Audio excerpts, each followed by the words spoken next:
Okay, good to go. Just like a typical Monday after taking a look at the film yesterday. I'll just start with that was a good college football game. I thought both teams battling, answering, competing for 60 minutes. Obviously, we fell short. They finished a play or two better than us. Credit to them.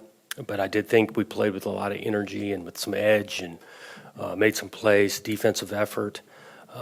Had our chances, and they made one more play than us. And so, just like anything, we watched the film, learned from it, learned some good, learned some things to clean up, and you move forward. I do think the energy that we played with was in huge part because of that crowd. Can't thank again Beaver Nation for showing out like that. We've got a home field advantage when the place was rocking, the energy, and so I did appreciate that. I know our players did as well. But we're not playing at home this weekend. Got a huge challenge in front of us. Bunch of respect for what Utah has become. Obviously, a really good football team the last few years. This year, make it physical on both sides of the ball. Well coached, good players, quarterback's good, got some talent. Make it really hard defensively, and so it's a tough place to play against a really good football team. I know our guys are anxious though to go back to work starting tomorrow and getting ready for Saturday. Jam Griffin's obviously got a lot more work the last couple of weeks. His progress, you talk maybe a little progress from camp to now, because he seems like he's come quite a ways. Yep. He in camp he dealt with a little bit of injury, missed some practice time there, so that might have delayed. Just his comfort level in the scheme and things. I thought he had some great carries the other night. He's kept working hard, learning, and he's earned to continue to play more and more. I do feel like we got three backs that we like to rotate through there. But Jam got the hot hand in that game, and we're always going to feed the hot hand. I was going to ask about that situation. You got three backs, and it seems like nobody's on the field for more maybe three plays. Do you feel like, does that take away from a guy getting hot, or do you feel like the way you're doing it gives them good rest? Yeah, we've done something similar the last few years. The rotation piece, some of it's dependent on the play that's called. Some of these guys' skill set fit a particular player. They get the reps at that play, especially early in the season, early in the game. We do like to get a little rotation going so they can not get worn out in the second half if we get a guy with a hot hand. And so I don't think it's a hindrance. If a guy continues to separate, and over the next 3-4 games, then yeah, maybe we'd have the one lead back, but we feel good with all three guys. I don't know what your analysis was of the running game on Saturday, but the one thing that kind of stood out was you only ran one sweep. I think it was Anthony Gould ran for like 15. You didn't run any receivers really in that game. Was there a reason why? Did USC present some sort of problem, or did you just not? They were good on the edges going into the game off the film study, and so we didn't feel like we had a bunch of plays there to get on the edge. As the game went on, they were emphasis on stopping the run game. Where the direction the back was going, they were chasing pretty hard, and so that's why we felt we could get to the around play. We've been following Alton's kind of progress back. Do you have an update on when we might see Alton? Yeah, just getting closer. It gets to a comfort level in practice. I will say the position he's playing, it's not like we're hurting there. Catan played really, really well. Jaden Grant, and so we want to be smart with him. When he's prepared and ready to physically go and have enough practice time, we'll get him in the game. Not down on him at all. He's battled back. That was a serious injury. Just currently going off of last Saturday, those other two are our best option. Could you speak to the challenges that Cam Rising poses, and perhaps even a comparison with Caleb Williams and what you just battled? Yeah, they're similar. They're talented. The guy's a good decision maker with the ball. He's accurate. He's athletic. They run him a little bit. He'll pull the ball. He's got some great experience now. Knows that offense inside and out. You can tell that at the line of scrimmage, he's getting them in the right play. Can make it physical in the run game, and then the action pass. He's got all of it. He's a big-time player. Obviously, without Luke as well, you had a freshman step up and make a big play for you on Saturday. Yep. The depth behind him, where do you see that position right now until he gets back? Yeah, I was happy for Jack to make a couple plays. First, game, getting a lot of time, did some good things. I think he's going to be a really good player around here. But we got some options there. Jake Overman continues to play steady and do some really good things. JT Byrne getting into the game. And obviously, it's tough to replace exactly Luke. But those guys are doing a good job. After watching video, what was your assessment of Chance's play on Saturday? Yeah, obviously, it comes down to you play quarterback and you have a couple errors. Those stand out. We got to be able to be smarter with the football. We do. I don't put it all on him. I mean, this thing, you turn the ball over, especially with interceptions. First, you start with the protection. He's getting hit on 3 of the 4 of them, and so we got to protect him better. Understanding the situation and the decision he's making. Sometimes a sack is better than an interception. And he did some other good things. He moved early. It was 3rd down scramble. Got us in the right spot. Run game wise, got us in the right plays. Made some throws on 3rd down that I thought were better. Like some of these 3rd, 6, 7, 8s we converted on. So there were some good plays there, but obviously the turnovers stand out.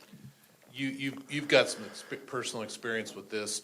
As Chance is going to find out Saturday, he's actually played and started at Utah. What is there any? Maybe it's not an advantage, but how much does it help him to have played in that stadium before? I wish I could say it helps a ton. I mean, it was so unique the year he started. His first start, there's no fans in the stands, but he's played on the field, been through the locker room. Same with a lot of our players. This is a hostile place to play. I go back to, again, this non-conference schedule we played, going down to Fresno. That was a tough place to play, too, and this will be right there with that kind of environment. Seems like one thing that was a little bit under the radar Saturday was USC was pretty good on 1st and 2nd down, and you weren't able to use Jack Coletto very much. Do you feel like that had a little bit of an impact on the game? Yeah, we'd like to get Coletto in those short yardage situations when we had one in the red zone and he got a 1st down with it. Staying out of the 3rd and long is going to be beneficial. Had a couple of false starts in the first half. I think we had 4 of them that put you behind the sticks, and then it's hard to sustain drives. Notice Saturday you had the 4-yard line painted for Spencer Webb, and I think most of the schools, if not all the other schools in the Pac-12, did the same thing that weekend. Was that kind of like a conference level decision, or was that program? Yeah, that was specific? Conference level, which again, that I think just shows the class that the Pac-12 has. But that was from the conference office. And it seems like every Utah week we talk about Kyle Whittingham, the job he's done in building that program. How much are you kind of trying to replicate that same model in your own way here at Oregon State? Yeah, well, I got a ways to go. But what he's done, he's created an identity, both sides of the ball, the style of player he recruits and develops there. Really smart, schematic football coach. You can see, these guys don't make a lot of errors. They make the thing physical, and that's been a mantra and identity for him for a long, long time. All your games this year have been night games. Now you're going to Utah. It's going to be a morning game.